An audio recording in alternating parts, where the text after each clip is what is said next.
خيركم من تعلم القرآن وعلمه تم میں بہترین شخص وہ ہے جو قرآن سیکھے اور سکھائے۔ خواتین و حضرات السلام علیکم۔ اللہ تعالیٰ نے دوسری مخلوقات کی نسبت انسان کی خلقت ایک خاص مقصد کے لیے کی ہے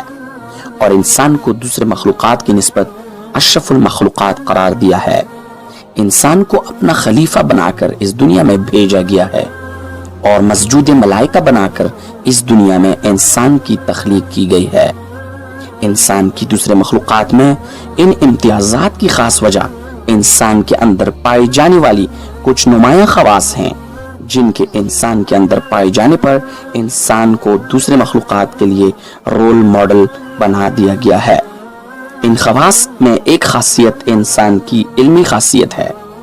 یعنی انسان کا علم اور انسان کی آگاہی۔ انسان کے اندر اس خاصیت یعنی علم کی عدم موجودگی کی وجہ سے انسان کے اندر دوسرے کئی خواص جنم لیتی ہیں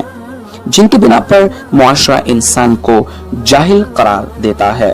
محترم احباب، اس ویڈیو میں میری کوشش ہوگی کہ میں ایسے ہی کچھ خواص کا تذکرہ کروں جن کی بنا پر انسان کو جاہل قرار دیا جاتا ہے۔ حسب معمول آپ سب احباب سے ملتمس ہوں کہ میرے اس چینل کو زیادہ سے زیادہ سبسکرائب کر کے اس چینل کو پروموٹ کرنے میں میری مدد کریں، اور یاد رکھیں سبسکرائب کرتے وقت گھنٹی نما ایک آئیکن ہے، اس کو پریس کرنا مت بھولیے گا۔ چلو ویڈیو شروع کرتے ہیں۔ محترم احباب، ہم ایک جاہل کے بارے میں کچھ یوں کہہ سکتے ہیں: اگر اس کے ہم نشین ہوگے تو تم کو رنج پہنچائے گا، اگر آپ کسی جاہل سے الگ رہو گے تو وہ تم کو برا بھلا کہے گا، اگر کوئی چیز تم کو دے گا کوئی جاہل بندہ تو احسان جتائے گا،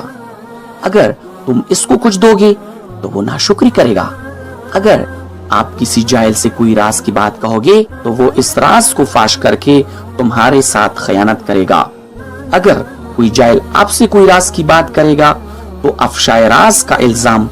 تم پر رکھے گا، اگر بے نیاز و مالدار ہو جائے گا تو مغرور اور سرکش ہو جائے گا اور سختی سے پیش آئے گا، اگر فقیر ہوگا جاہل بندہ تو خدا کی نعمتوں کا انکار کرے گا اور گناہوں کی پرواہ نہیں کرے گا، اگر خوش ہوگا تو طغیان و زیادہ روی کرے گا، اگر غمگین ہوگا تو نا امید ہو جائے گا، اگر روئے گا تو نالہ و فریاد کرے گا، نیکوں کی غیبت کرے گا، اگر ہنسے گا تو اس کی ہنسی کہا ہوگی، خدا کو دوست نہیں رکھے گا اور قانون الہی کا احترام نہیں کرے گا، خدا کو یاد نہیں کرے گا،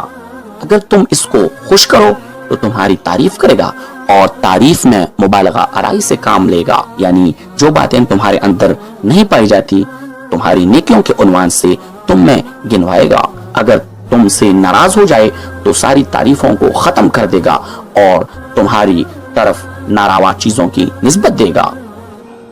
تو دوستو، آج کی یہ ویڈیو اختتام تک پہنچ گئی ہے۔ آپ لوگوں کی خدمت میں التماس ہے کہ اس ویڈیو کو زیادہ سے زیادہ لائک کر لیں اور نیچے کمنٹ سیکشن میں اپنے قیمتی آراء یعنی کمنٹس دے دیجئے گا، اور میرے اس چینل کو زیادہ سے زیادہ سبسکرائب کرتے ہوئے اس کے ساتھ ملحق بیل آئیکن پریس کر لیں تاکہ میری نئے آنے والی ویڈیوز آپ لوگوں تک بآسانی پہنچ سکیں۔ اگلی ویڈیو کے لیے اجازت چاہتا ہوں۔